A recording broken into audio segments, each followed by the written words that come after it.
record.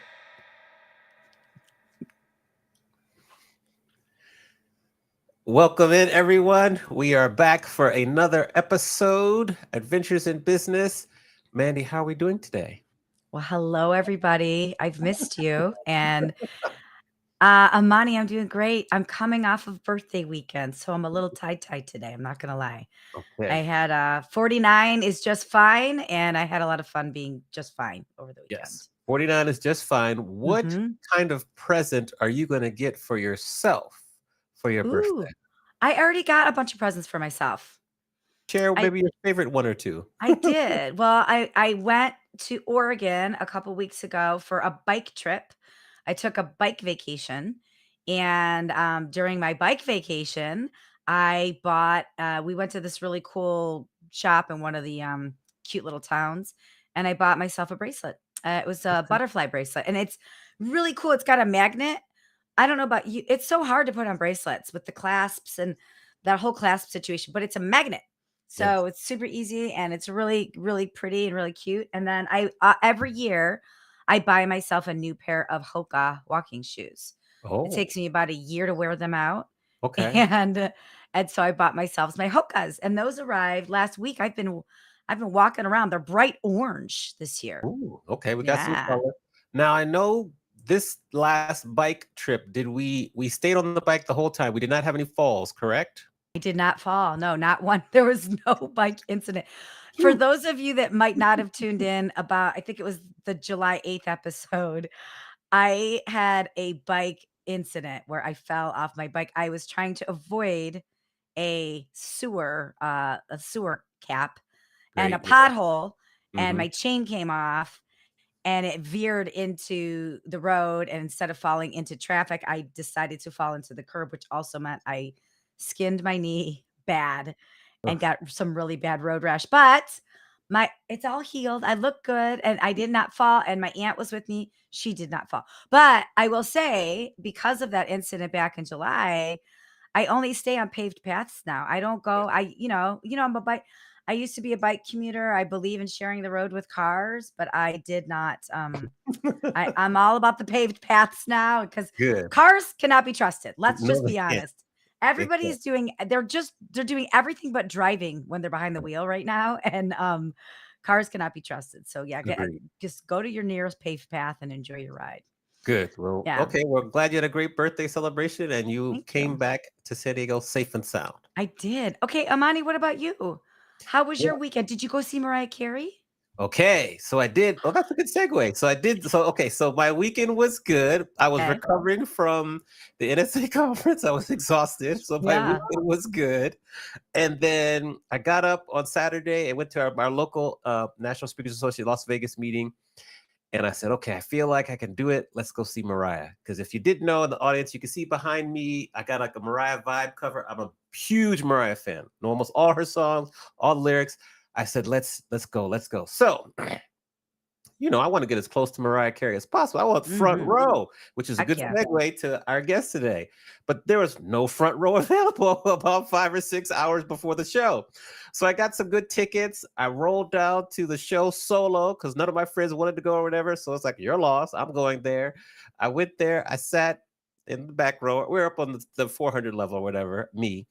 But it was great. She sang all her songs, about 80 or 90%, 90 minute performance. Um, the only song, I'm a big Mariah fan. She didn't sing "Love Takes Time," so I was a little bit Oh, sad about that that's a one. I good love a good song. ballad, by the way, Marilyn. I love a good ballad. And then "I Don't Want to Cry." Those are only two songs she missed singing. Everything else she covered. It could have been a quick melody, she sang a couple minutes of it. But she did well. Had numerous outfit changes and stage. It was good. I was so happy I went. I was so happy I went, and I was staying with some. I was around some cool people who were dancing and singing and getting along. So it was just a good old time. I'm Next glad time, you went, Amani. That's next awesome. time, I will get on the front row. And if you're wondering why I'm talking about the front row, well, let's introduce our guest today. So, our guest today is Marilyn Did Sherman. You see that? Such a smooth transition. I'm learning. We're getting better. I'm learning. So, we're going to bring Marilyn Sherman to the stage. She is a graduate of Washington State University. When she first came out of college, she worked for Chrysler First Financial Services Throughout her long and storied career as a speaker, she earned the designation of CPAE, which she's in the Hall of Fame for speakers. So far, she's written 4 books. We're going to ask her about that because I'm trying to figure out what would the next book be. I have ideas. And, she travels wide and far across the world. I mean, we're going to talk about it, but places as far as like Abu Dhabi, as close as Las Vegas, sure, Australia, all these places. And in her free time, she volunteers at the Catholic Charities. So, welcome to the stage, Marilyn Sherman. We'll give you a round of applause here. Oh, thanks, Imani. Thank you, Mandy. Hi, Yeah. Marilyn. Welcome to the show. Welcome It's great to to the see show. you. Thank you. We're excited to learn from you. Mandy likes to go back to the beginning, so I'm going to follow her theme. I Okay. want you to take us back to your dorm room at Washington State and tell us about all these affirmations you had up as a college student in your Oh, dorm room, which is very unique because most time we have pictures of people we like to look at or whatever, but you like had Mariah Carey affirmations up. posters. I had a Mariah Carey Exactly. poster in my dorm at Howard. I did have one there. So yes, exactly. Why did you choose affirmations? Well, I was a big proponent of self-help books and motivational speakers. I mean, I was already, dove headfirst into this industry before I became paid to be in it. So in my dorm room, I had affirmations. I was such a nerd. I really was. I had affirmations around my wall, and I remember to this day. I painted them in big, bold letters: motivated, dedicated, open-minded, level-headed, healthy, wealthy, and wise. And Aw. those are the things I wanted to aspire to be.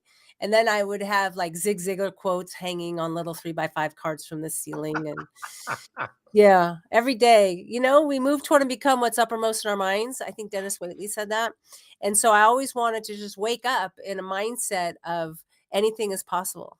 Yes, anything is possible. So if we stay in this kind of space, I think maybe we might go back to high school. Tell Yeah. us, what does Roger Crawford, what does he mean to you? Well, Roger Crawford started it all because when I was a junior in high school, I was in a leadership program, and he came to our school and he spoke. And he had a deformed hand. He only had 3 fingers on one hand, and he had a prosthetic leg, and he was still an athlete. And I was so inspired because I was an athlete. And he told the story about running for a touchdown his senior year of high school, and a defender tackled him, but they tackled his prosthetic leg and it came off, and he was still able to hop into the end zone to score the winning touchdown. And I was so inspired by that story. I went home and told my dad, I said, Dad, I am so excited about the speaker that I saw today.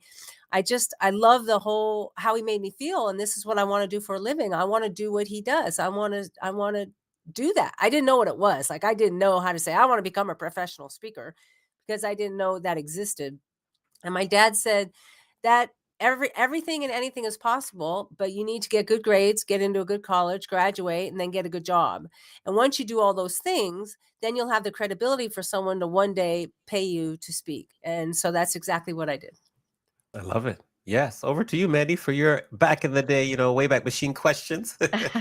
I love that your dad laid out your roadmap for you and Yeah. that you stuck to it. I Yeah. mean, that's so rare. It's so beautiful.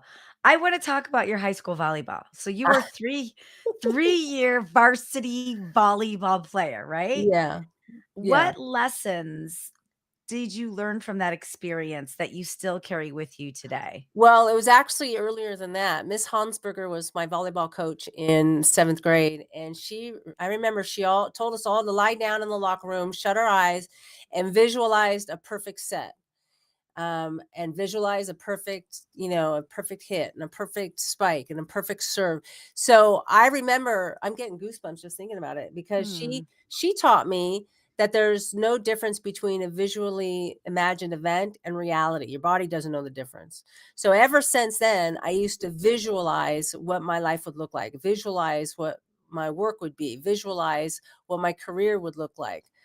Visualize a perfect keynote. What does that look like? Visualize an audience really engaged in a message that I was delivering. So to this day, I will always remember Miss Hansberger teaching me the value of visualization. Wow, that's really powerful. And they really did studies on this. Like, they would put Yeah. things on your brain, and then you would shut your eyes and you would visualize a perfect serve, for example, and every part of your body that would need to be used to serve a ball would be stimulated, shown by brain waves. So Mm. it's really factual. Visualization is very powerful, and you're right, it's totally scientific proven. Yeah. Alright, well, so I wanna fast forward now to, the things that you're talking about today. So, Yeah. can you just share your philosophy on living in the front row of life? What do you mean by that? Well, I think that life is one big venue, and every single day we have choices as to where we sit in this venue of life. And we could either be stuck in the balcony, and in my venue, balcony seats are not good seats. I know there are theater experts out there that think balconies are actually, it's a really good seat, but I'm talking about disengaged, poor visualization. You can't really see what's down in front. Sometimes it's view obstructed. Balcony seats in my venue are the worst seats in the house. And then you could be sitting in general admission. General admission is not bad, but it's not great. And a lot of people get stuck in their comfort zone and live their life in general admission. The problem is your general admission seat sometimes slips back into the balcony and you're back to being completely disengaged. Mm. And then there's the front row, and the front row is where you get to say, it doesn't get any better than this. I love what I do. I love who I do it for. I love who I do it with. I love my life. I love who I am. I love who I'm becoming. I love every day I get up and I get to do what I do for a living. So it's a mindset about where you sit in your life. And I believe Now, sitting in the front row. Mm. will you forgive me for not being able to be in the front row at Mariah on Saturday? Yes, of course. Because with the right attitude, any seat can be a front row seat. All right, I appreciate that. Thank you. Yes, you're welcome. Now, to kind of continue with this, like the path to the front row is not easy. There are a lot of No. roadblocks. Can you Yeah. share maybe your favorite example of a roadblock that you've had to overcome in your speaking career? A roadblock that I've had to overcome. Um, well, I used to want to just be a really, really, really great speaker until I matured and realized it's not about me when I get up and speak. It's about what am I giving to my audience. So now my wish and my dream is, what can I do to be more of a value to my audience? And so what I had to overcome is probably just a mindset shift, because if I'm focused on being the best speaker, then it's really easy to get caught up in the comparison trap, comparing myself to another speaker, comparing myself to someone else's calendar who's more full than mine, or a popular speaker who's more popular than me. I mean, if I'm thinking about being the best speaker, then I really get caught up in that trap. But if I think about bringing value to my audience, then it's a whole different game. Then I can really soar to a new level, because I know for a fact that I engage with my audiences. I do my homework and I find out what their pain points are. And when I deliver my front row success module, they really, really get it and they really appreciate it. Mm. You spoke about comparison. Yeah. How do you not compare yourself to other speakers? Like, what's some tips that we can share with our audience to help with that? Because that is something that many of us struggle with. Well, especially with social media, when you look at Instagram, all these people look like they have perfect lives. And if you realize that they are not just spontaneous photos that they're taking, that they're curated and sometimes photoshopped photos. So if you mentally realize that that's not reality, that's one thing. The other thing is, if you're going to compare yourself to someone else, you would have to compare your whole life with their whole life and Mm. ask yourself, would you want to trade? And chances are you would not. So it's sort of like a mind shift. Like, I can appreciate that person. Yeah, they look really good, but you know what? I love my life. My life is pretty good, and I'm not going to change my whole life for that person's whole life just to get that, which I'm a little bit jealous of or envious of. Does that make sense? Yeah, yeah, it Yeah. does. Yeah, well And said. also, what really helps to not compare myself to other people is to really anchor in on what my strengths are. So, If 99 things go right in our day and one thing goes wrong, we typically talk about the one thing that goes Hmm. wrong. And in order to make it worthy of dinner conversation, we elaborate, make it worse than it really was. So I believe in doing the opposite. I believe in writing down things that you're grateful for, writing down things that are working, writing down your wins. Someone gives you a nice compliment, write it down someplace. So you can have a place where you can anchor to what's really good and what's working in your life. What are your wins? And the more you accumulate, the more you don't even have to access it, because you can just think about it and know that you can anchor to the fact that you are really good. You're good at what you do. You are of value. You are enough. And it's just good practice. Just good practice to keep track of all your wins. And then the next time you're tempted to compare yourself to somebody else, go back to what your wins are. Good, It's good. Love funny it. that you say that. We had a guest on last year who talks about celebrating wins and keeping track of your wins, Yeah. and she calls it the smile file. Oh, yeah. So whenever she gets a testimonial or somebody says something great about what she's done, she literally drags it into a file that's called the smile file. And Yeah. that's her reminder, right? That's her reminder to stay Yep. positive and to keep charging forward. So I love that. I love that. I want to talk about when people are in a slump. Because I think right now, I think people are tired and exhausted and overwhelmed and they get stuck somewhere. So how do you recommend people pull themselves out of a slump to perform better or just to be better? Well, for one thing, I have 2 answers to that. Number Okay. 1, there's no such thing as a bad day, only bad moments that people choose to nurse all day long. So if you're in a Mm. slump, you're gonna say something like, "Oh my gosh, I'm having one of those days," or "I'm having a bad day." And, let's say you go through Starbucks and you don't put the lid on all the way on your drink, and as you're pulling out of the parking lot, it falls over and you spill coffee on your lap. And you go to work and you announce it to everybody. "Oh my gosh, I'm having a bad day. Look at this. I spilled this huge cup of coffee." You know what I mean? Mm. So now you're focused on that and you horribilize that. I know that's not a word, but I made it up. But you horribilize an I event. like it. I like it. You make it worse than it really is. And now here's the problem. You've just announced to your colleagues that you're having a bad day. No matter how much evidence is produced throughout the rest of the day that you're truly blessed to have the job that you have, the health that you have, the income that you have, the opportunities that you have, you're going to make it a bad day just to save face Yeah. because you already announced you're having a bad day. So change your language. I think words matter. Change your language. Instead of saying I'm having a bad day, just say I'm having a bad moment. Mhm. And so you acknowledge it, you don't deny it, you acknowledge it, but then guess what? As soon as you say it, that moment has passed. So at any given day, any given moment, any given time, you can stop and start over again.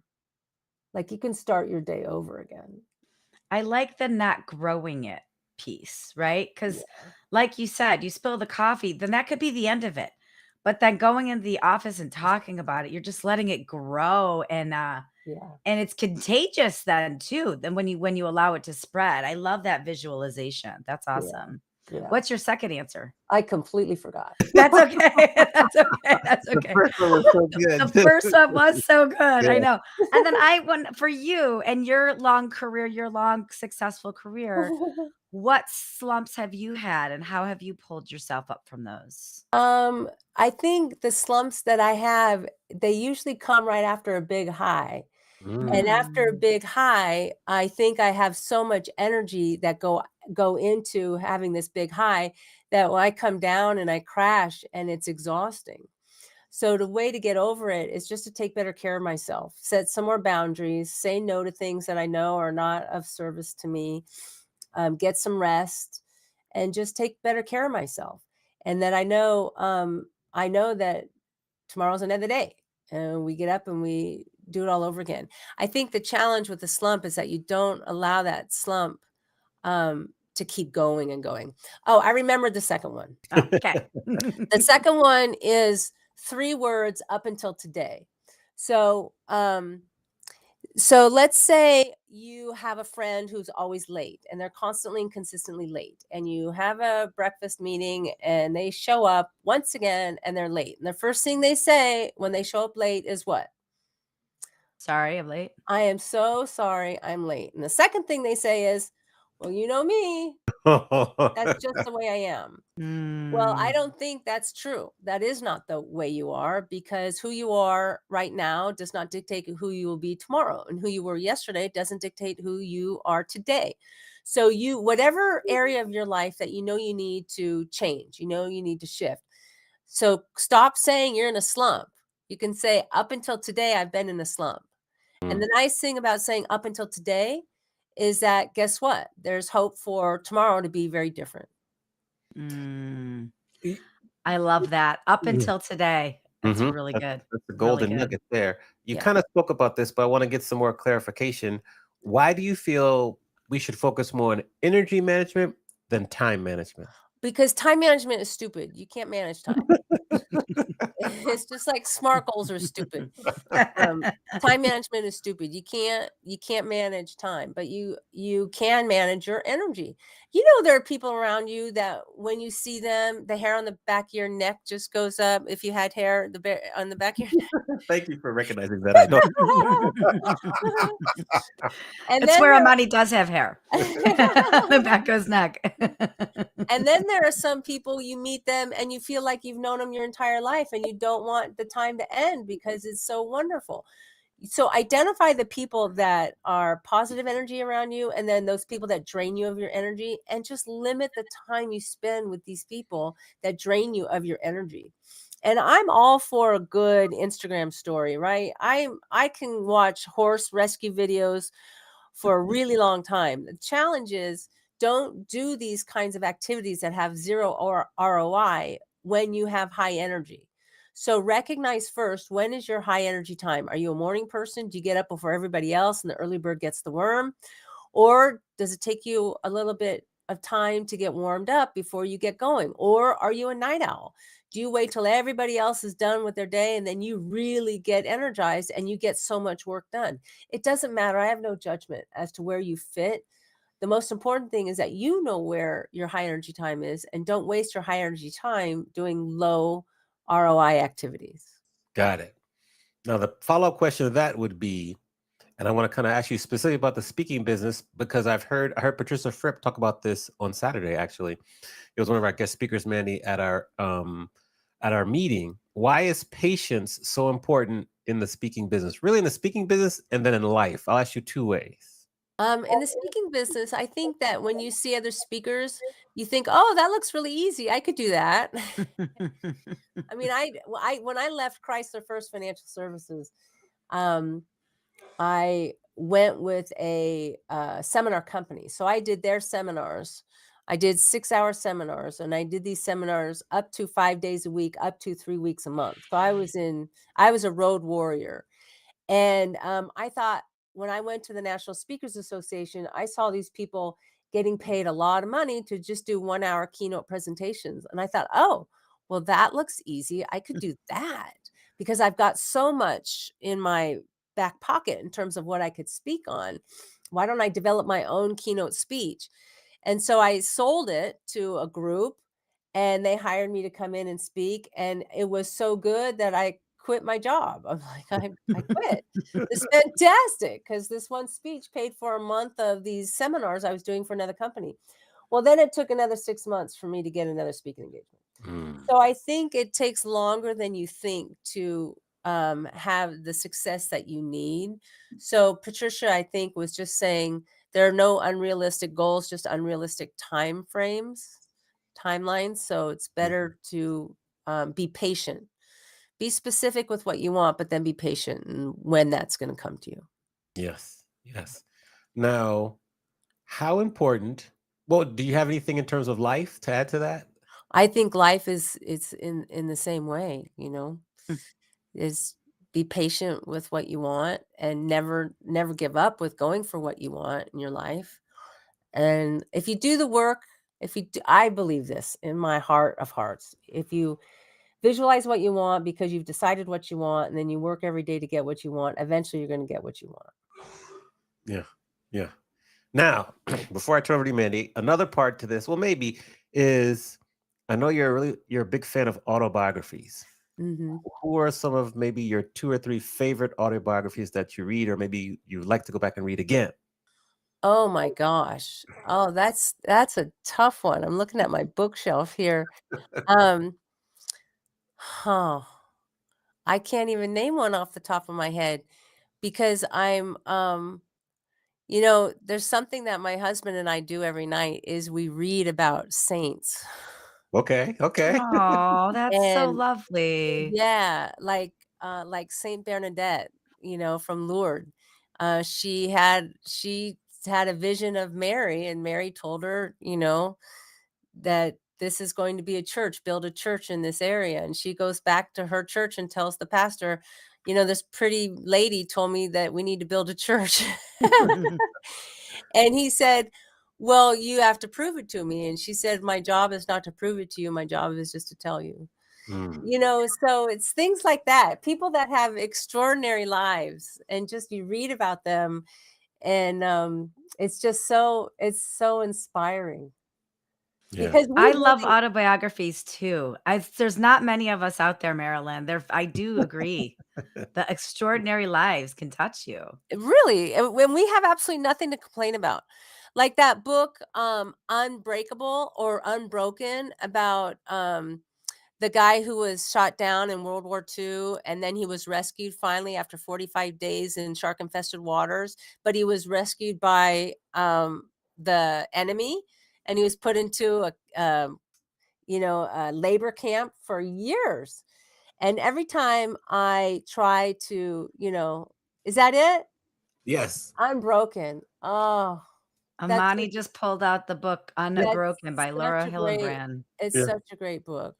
And, every time I'm in Orange Theory and I feel like giving up, I'm like, "Oh my gosh, they made this guy, like, stand with his arms out like this for hours and hours and hours. I can do 30 more seconds on the treadmill," you know? Yes. Yeah, Yes. Okay, that's good reference there. Over to you, Mandy. Well, I'm glad we're talking about books because you've written 4 books, yeah. and I wanna go through each of them. But before we do that, those of us who've written a book, I wrote a book, Amani's on his 2nd book right now. Those of us have written, we know that there are certain things that just didn't make the cut and didn't make the book. So I'm curious if something and of all 4 of them, you don't have to go through all 4, but, like, what is there something that didn't make the cut, something that grabs you or that, you can think about off the top of your head? Well, it's really funny because I was talking about writing books yesterday, or over this weekend at our National Speakers Association, and somebody was really procrastinating on their book. And I said, well, the advice I got when I was procrastinating on my first book is finish your darn book. No one's going to read it anyway. And it was really a message of done is better than perfect. And sometimes after you get off stage and someone wants to, shake your hand, give you a hug, and buy your book, they want to take a piece of that magical moment with them. And they take that book home and put it on their nightstand or put it in their office desk. And then they just have a piece of you. So sometimes it's just the act of who you are that people want to take a piece home. So my first book was Whose Comfort Zone Are You In? How to Lead the Life You Want, Be Happy Every Day. And that was basically a book about taking risks and not listening to what other people say that you should do with your life. Because if you listen to other people, too little seeds are planted, and those seeds are anger and resentment if things don't work out. And Mm, then you can blame someone else because they told you what to do with your life. Well, if you follow your own path and you follow your own heart and you follow what you really want, there's no need to have anger and resentment because you've done it your way. Mhm. So that was my first book. And then my clients said, well, we've already hired you for the comfort zone talk. What else you got? Mm. And so then I started to talk about, well, living your life in the front row and how life is a venue and we wear different, how we wear different hats in our life. We have different roles. Well, I think we sit in different seats in our life. So we have a, Mm. a work seat, a health seat, a relationship seat, a faith seat. We have different seats that we're sitting in. And just take a look at each of these different areas of your life and ask yourself, am I sitting right now in this area of my life? Is it in the front row, general admission, or in the balcony? And so I wrote my second book, Why Settle for the Balcony? How to Get a Front Row Seat in Your Life. because I believe you deserve to live your life in the front row. Life is too short to be stuck in the balcony. Life is too short to be Amen. meandering around in general admission. Life is to be lived in the front row. Yes. Mhm. Yeah. Okay. Love that. Any desire to write a fifth or a sixth book? Yeah. So I wrote a book just for the service industry because I speak a lot in the hospitality and in the service industry. So I wrote a book called Front Row Service, but it was specifically for restaurants, how to increase your tip percentage and check average. And then my last book that I wrote was Is There a Hole in Your Bucket List? Yes. Which I love that title because I woke up one day saying, "Why do I keep putting holes in my own bucket list?" Because I had failed once again at one of my goals, and then I thought, "Ooh, that's a great title of a book." So I wrote out the title, "Is there a hole in your?" Yeah, "Is there a hole in your bucket list?" And I thought, we all should have a bucket list because I believe everybody should have a bucket list. A bucket list for travel, a bucket list for work, a bucket list for relationships, a bucket list for everything. But sometimes we sabotage ourselves and we put holes in our buckets, and then all those dreams and aspirations and the hopes go out of those holes. So you need to patch up those holes with courage, compassion, and kindness. And so I wrote that book on what are the self-sabotaging behaviors that I experience and how you can overcome them. What's an example of a hole we might put in our bucket list? And then what is currently on your bucket list? Fear is the number one answer. Mm, Fear is an inhibitor for people to take action on their goals. And I always like to think of Sarah Blakely. She's yeah. a Mm. self-made billionaire, founder of Spanx. Her and her brother growing up had to come to the dinner table with a story about what they failed at that day. And I love that because sometimes they'd have to run around and go fail at something before they could come in for dinner. And if you think about it, these kids were conditioned and trained to embrace failure. And if you're looking for failure, guess what? Every once in a while, you're going to come across success. Mhm. Yes. Yeah. So, so I love that. I love that idea. So fear is a big inhibitor. That's a big hole that people put in their bucket list. Okay. And do you want to share what's kind of on your current bucket list? On my bucket list, Yeah. well, I've always wanted to speak fluent French.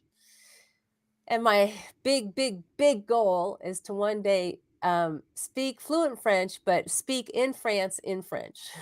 Oh, I've Ooh. okay. spoken I've spoken in Paris before, but it was a speech in English, and then I did a joke in French and little play on words in French. But I'd really like to be fluent enough that I could speak in French in France. Okay. All It's a right. We write good that down. goal. Yeah. Yes. Yes. Now, what did you learn from your health journey? If you can share kind of a little bit of your story of your health journey, and how did that change you as a person? Well, I'm a food addict and I've always been losing the same 50, 60 pounds, and that's what derailed my volleyball career when I was in high school is that I gained weight and then I couldn't get off the ground. And then my college prospects went out the window. I played junior varsity volleyball at Washington State University, but then I never made the varsity team like my roommates did. So I've always struggled with weight. And that's the one big thing that, I'd lose it and gain it and lose it and gain it. And that's when I woke up one day and none of my clothes fit. And I finally weighed myself and I had put on 35 pounds like in 1 year.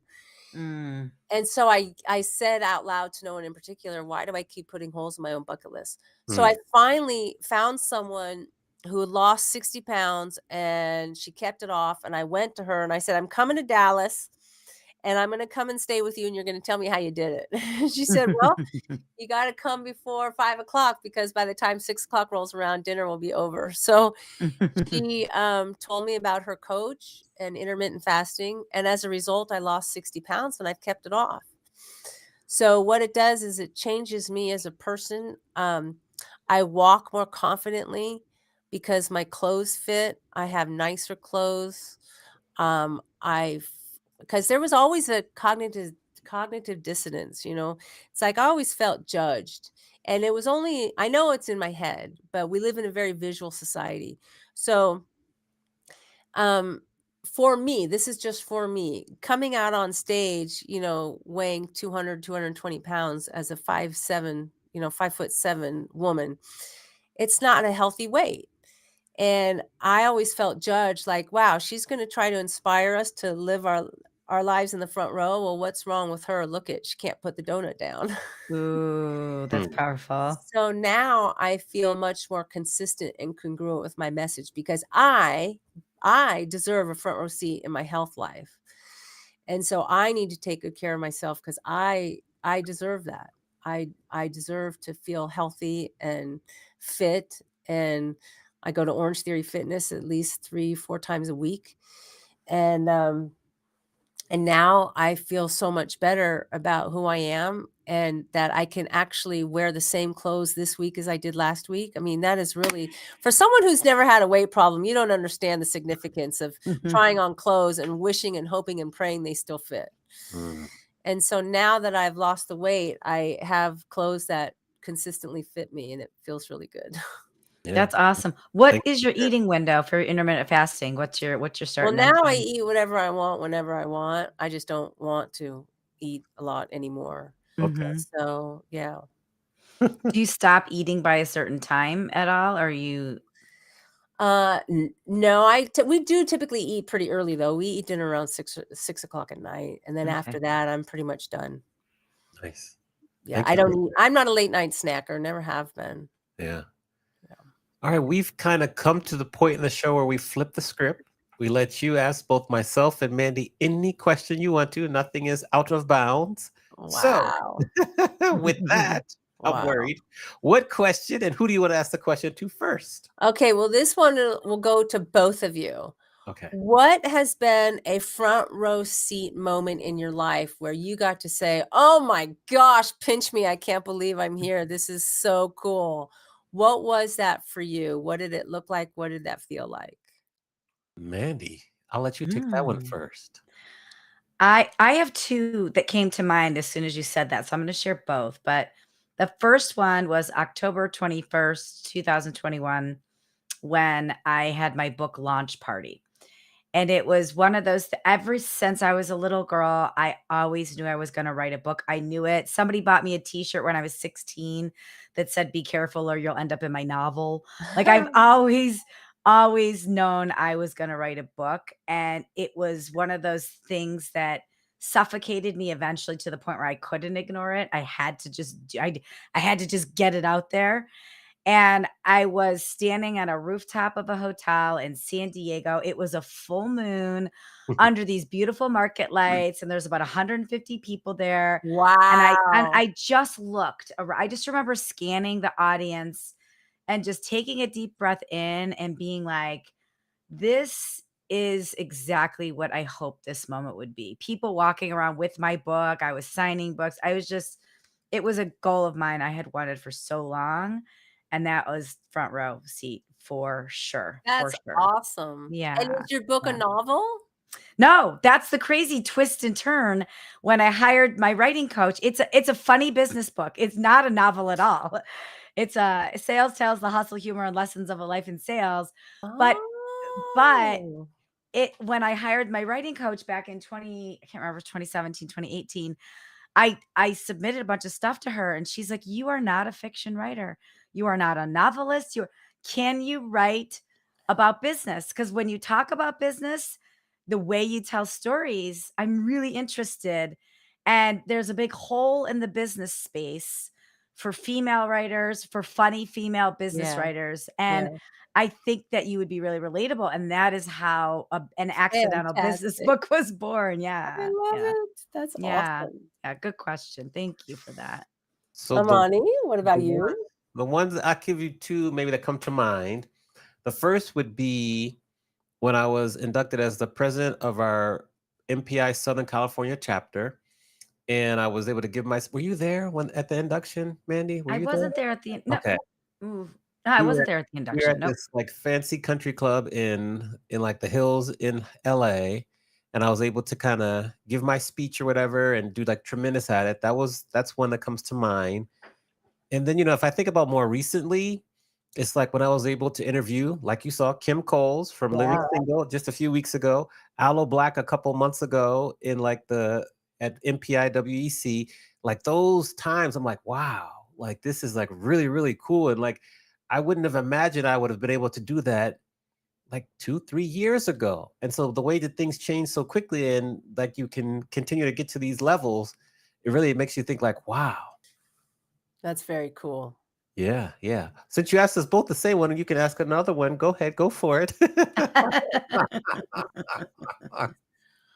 If you like, it's your choice. Well, what would be your ultimate bucket list item? Huh. Like, what's next? What's the next big thing? And we're thinking like personal, professional. Anything.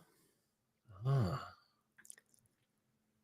For me, like, okay, so we think about like my next book. I would love to interview Babyface. I would love to interview Quincy Oh. Jones. I Oh. would love to interview like Mariah Carey, but specifically like, R&B legends to ask them about their songwriting process, what Mm. inspired them to write specific songs. Like I would be like, oh my, if I could interview Babyface, I have a list of questions for him already. Like, Wow. that would be amazing to me. That would be amazing. So what have you done to get closer into his inner circle to get him to answer any question? I'm starting to Ooh. meet some people that are closely attached and I said, oh, I think I may be able to get you an interview and this. So I'm starting to like build relationships and I'm making progress slowly but surely. Once the book comes out, that'll help because then I'll be able to give them like something like this is what I'm Yeah. about. I'm legit. Yeah. Uh, so yeah, I just keep trying to kind of dig away at that, but that's like high on the list. That's awesome. Yeah, I'd be over the moon. Oh, that's great. What What about you? about you, Mandy? What's next for you? You know what's I actually just set this goal for myself last month. So I want to achieve optimal health. Mm. Optimal spiritual, mental, physical, all the health things. And I want to make the first important dent in it by the time I'm 50, which is A 1 year from year, now. 1 year from now. Yeah. Mm. And so, I actually uh I had my first appointment today, signed up again with my trainer who I used to work with a long time ago. He's really good with weights and he understands visceral fat really well. Mhm. And then I signed up with an old coach I used to work with a long time ago. She's an executive women's coach. And she talk about clearing obstacles with a machete. Like she just helps knock it out.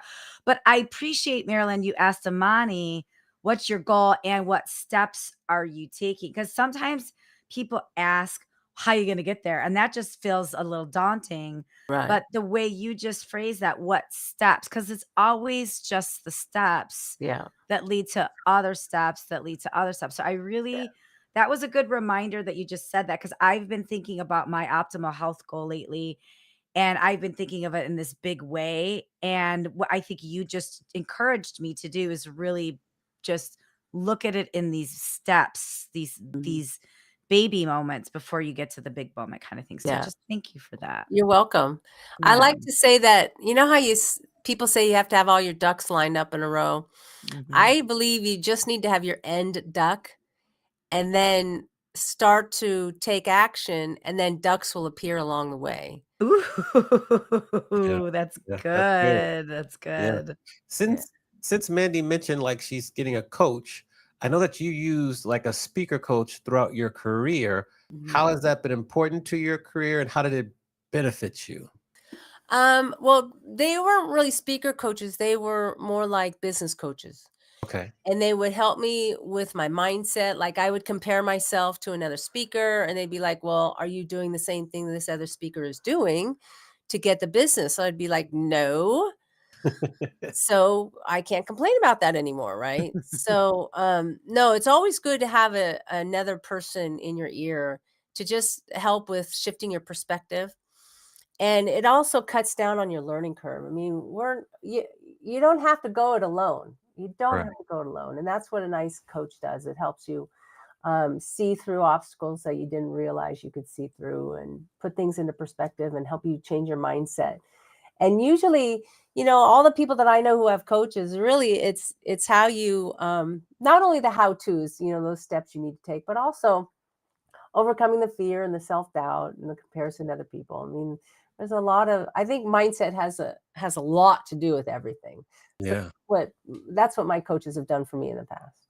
And then if we could go back to talk to Marilyn right after you got your first $500 gig with Rubio's. Ah, Reviews fish tacos.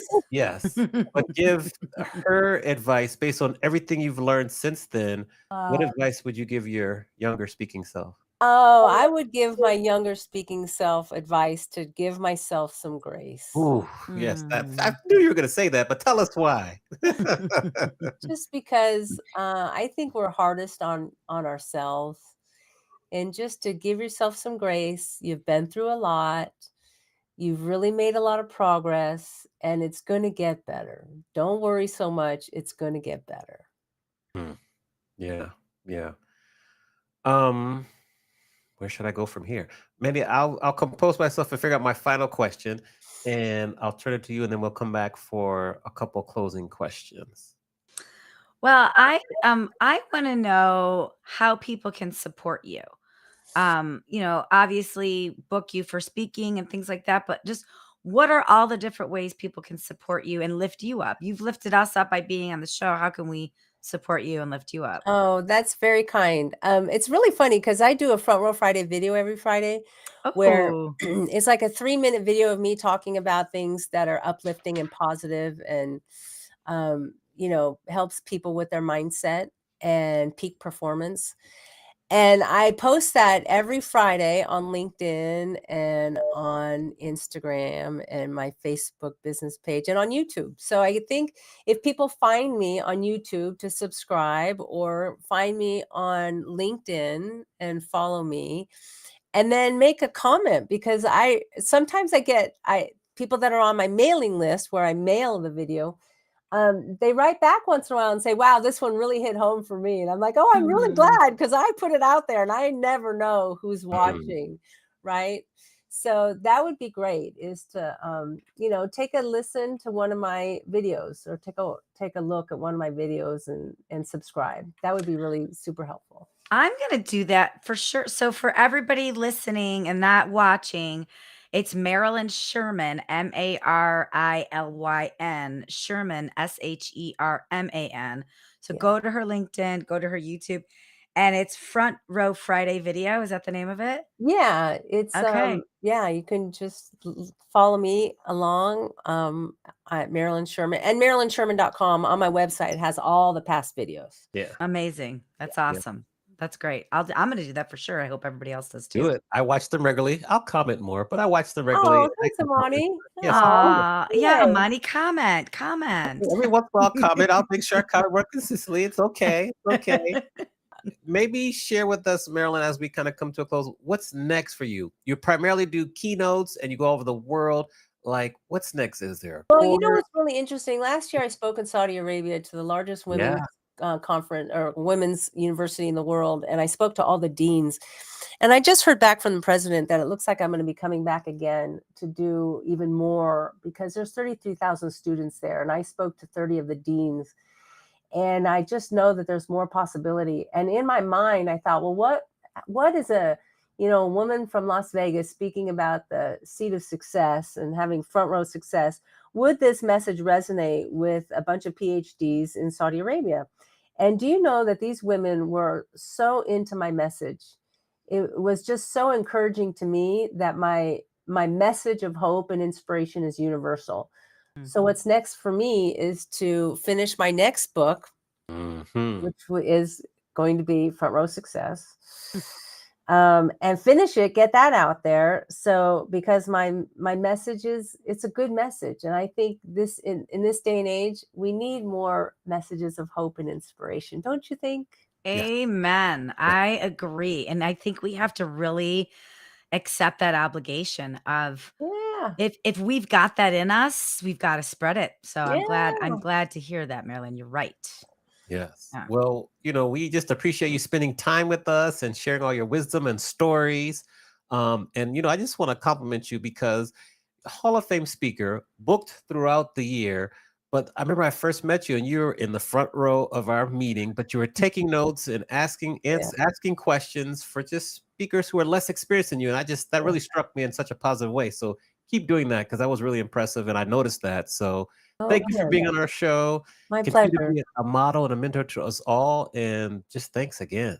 Well, thanks for having me. Man, you guys did your homework. I'm telling you, you did your homework. We That's what do we it. do. That's That's what we what we do. do. Yeah. Thanks for coming. We love this conversation, Marilyn. This Yes. is excellent. I'm Yes. so happy. Well, it's nice to meet you, Mandy, Yeah. and thank you, Amani, for having me. For sure. We'll put you back in the green room real quick. Okay. And round of applause for Marilyn Sherman, CSP, CPAE. We got to conclude letters. Yes. Round of applause. Oops, hold on. Okay, Mandy, we are done with this show. Who and what do we have to look forward to next week? Well, I'm abandoning you next week, Amani. You are doing a solo interview, which I know we normally have a guest, we have a guest host, but you're going to do it solo with a really awesome woman that I know. And so Okay. I'm excited for you to get to know her. Her name Yes. is Laura Wilbur. Uh-huh. She is a sales strategist. She works for Denova. So Okay. she's in the hospitality technology space. Mm-hmm. And I know you love asking sales questions, I so do. she's going to answer all Yes. your sales questions. And her name's Laura Wilbur. So I will miss everybody next week, but I will be back the week after. And I hope you have a blast with her. We will. We will do you proud. We'll make sure to shout you out plenty. Thanks to our guest today, Marilyn Sherman. We really appreciate her joining us. Thank you all for watching live and listening to the recording on the podcast platform of your choice. Don't forget to rate, review, and share the podcast with all of your friends and peers. And with that, we will see you next week. Thank you for watching. See you soon, everyone. See you soon. Just like Marilyn said, add a comment. We love the comments. Yes, See you yes. Add a soon. comment. Yes, add a comment.